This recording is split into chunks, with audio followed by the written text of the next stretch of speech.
Hello friends, आप सब लोग कैसे हैं। उम्मीद करती हूँ आप सब लोग अच्छे होंगे और ठीक होंगे अपने घर पर। So be at home and be safe.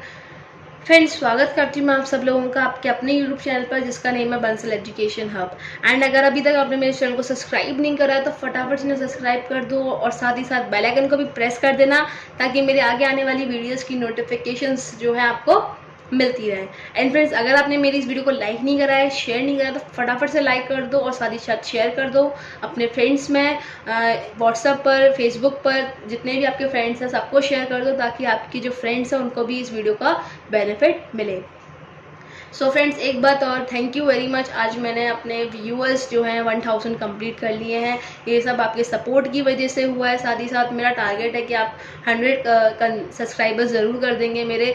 So keep supporting me guys, thank you very much.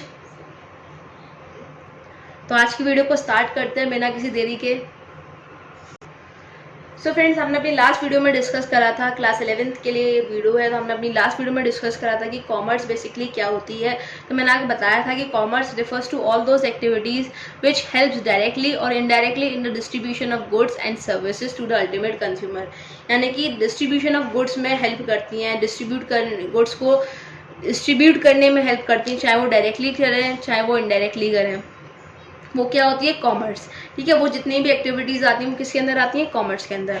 Then हमने बात करी थी कॉमर्स के फंक्शन के बारे में, तो हमने 6 पॉइंट्स डिस्कस किए थे जिसमें हमारी बात हुई थी कि commerce helps in removing the hindrance of person. जो कॉमर्स है वो हिंड्रेंस का मतलब मैंने आपको बताया था रुकावट, पर्सन की रुकावट में एक तरीके से उसका रुकावट आती है, एक तरीके से वो उसे कैसे दूर करती है।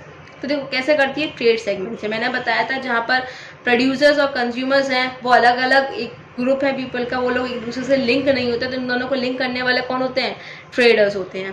देन हमने सेकंड पॉइंट पे डिस्कस करा था कि commerce helps in removing the hindrance of place को कैसे रिमूव करती है। अब जहाँ प्रोडक्ट्स बन रहे हैं और जहाँ बिक रहे हैं, यानी कि प्रोडक्ट्स एक प्रोडक्शन सेक्टर में बन रहे होंगे और बिक कर रहे होंगे, नॉर्मल सी बात है, मार्केट में बिक रहे होंगे।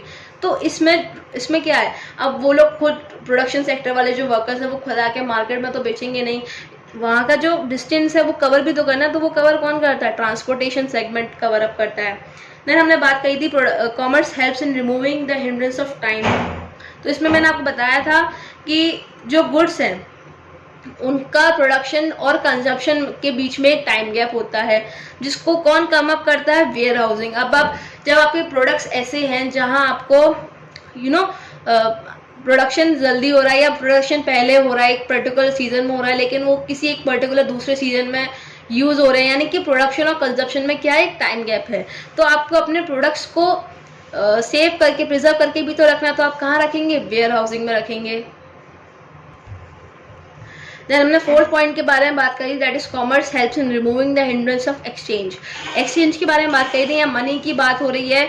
एक्सचेंज जहाँ जाता है वहाँ किसकी बात हो रही है? मनी की। तो मनी को एक्सचेंज करने में हेल्प कौन करता है? Banking segment.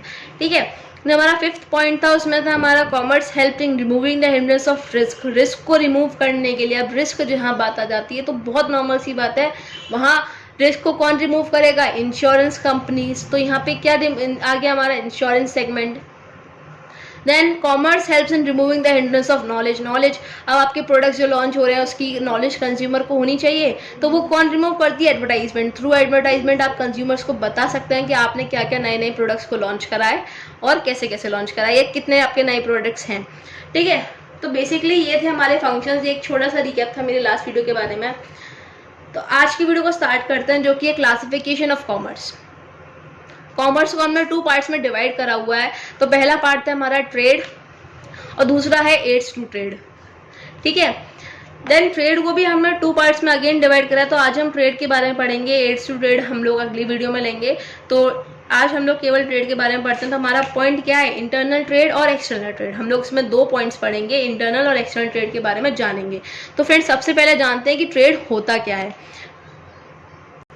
तो देखिए फ्रेंड्स, ट्रेड क्या होता है? Trade is an integral part of commerce, यानी कि एक इम्पॉर्टेंट पार्ट है किसका? कॉमर्स का। ये किससे रिफर करता है? Buying and selling of goods and services, यानी गुड्स एंड सर्विसेज को खरीदना और बेचना, ये हमारी किस में आता है? ट्रेड के अंदर आता है। देन फ्रेंड्स, इंटरनल ट्रेड क्या होती है? देखो आप लोग पढ़े हुए हैं, आप अपने 12th तक 11th तक पढ़े हुए हैं आप लोग, तो आपको पता है इंटरनल ट्रेड क्या होगी। यानी कि वो ट्रेड, वो selling of buying of goods जो विद इन जोग्राफिकल बाउंड्रीज हो रहा है, यानी कि एक कंट्री की जोग्राफिकल बाउंड्रीज के जो अंदर बाइंग एंड सेलिंग हो रही है गुड्स की, वो किस में आ जाता है, इंटरनल ट्रेड में आ जाता है। ठीक है, बहुत सिंपल सा टॉपिक है। आप अगर क्वेश्चन पूछा भी है बेसिकली एक एक नंबर में ये अगर डिफाइन करने को आएंगे तो आप सिंपल से लिख के आ सकते हैं, it refers to buying and selling of goods और services within the geographical boundaries of a country. Internal यानी कि एक कंट्री के अंदर, आप इसको ऐसे भी याद कर सकते हैं। देन फ्रेंड्स, इंटरनल ट्रेड भी दो टाइप की होती है, होलसेल ट्रेड और रिटेल ट्रेड। अब आप जानते ही हैं होलसेल ट्रेड कौन सी होती है, जहां पर जो होलसेलर है यानी कि जितने भी होलसेलर्स होते हैं मार्केट के अंदर, वो लार्ज क्वांटिटी में स्टॉक्स को उठाते हैं, गुड्स एंड सर्विसेज को उठाते हैं, बहुत ज़्यादा लार्ज क्वांटिटीज में उठाते हैं और डायरेक्ट किससे उठाते हैं, मैन्युफैक्चरर से उठाते हैं। देन रिटेलर्स क्या होते हैं, रिटेलर्स स्मॉल क्वांटिटीज में गुड्स को उठाते हैं, कहाँ से, होलसेलर के यहाँ से, और डायरेक्ट इसको प्रोवाइड करते हैं कंज्यूमर को। ठीक है, और रिटेल होलसेलर्स किसको प्रोवाइड करते हैं, रिटेलर्स को। देखो सिंपली ऐसे समझ जाओ, जो मैन्युफैक्चरर है, मैन्युफैक्चरर किसको देगा, होलसेलर को देगा, होलसेलर किसको देगा, रिटेलर को देगा, रिटेलर किसको देगा, कंज्यूमर को देगा। ये एक चेन है, आप ऐसे याद कर सकते हैं। मैन्युफैक्चरर से सामान किसके पास जा रहा है, होलसेलर के पास जा रहा है। कितनी क्वांटिटी में जा रहा है, बहुत ज़्यादा बड़ी क्वांटिटी में जा रहा है। देन होलसेलर से रिटेलर के पास कम क्वांटिटी में जा रहा है। ठीक है, और रिटेलर से किसके पास जा रहा है, डायरेक्ट कंज्यूमर के पास जा रहा है। अच्छा, इसमें एक पॉइंट और, रिटेल ट्रेड में एक पॉइंट और है, वो ये है कि जो रिटेलर्स होते हैं ना, उनको लार्ज वैरायटी रखनी पड़ती है गुड्स की।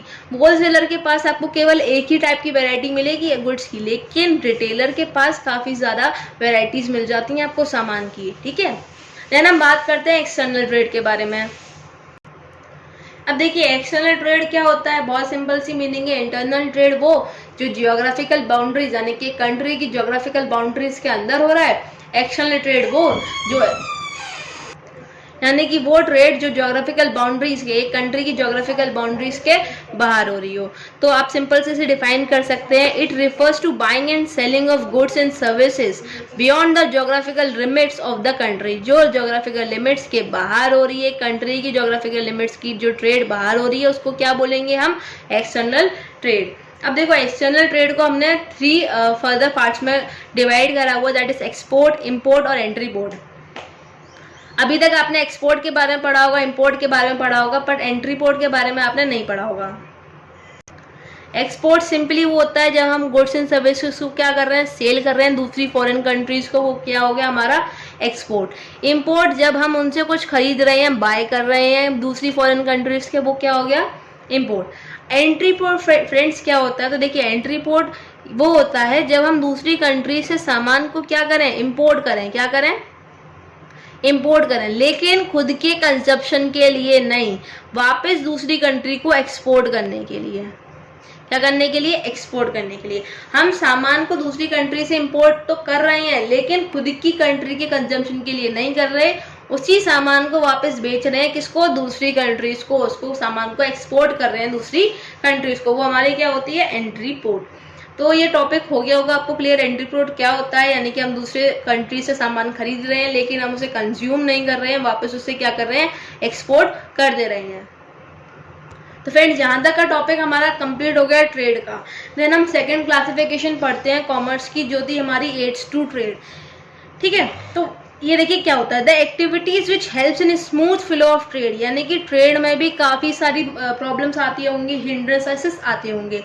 यानी कि जब हम एड्स क्या होती हैं, वो पॉइंट्स होते हैं जिससे हमारा स्मूथ फ्लो होता है किसका, ट्रेड का, उसको हम क्या बोलते हैं, एड्स टू ट्रेड।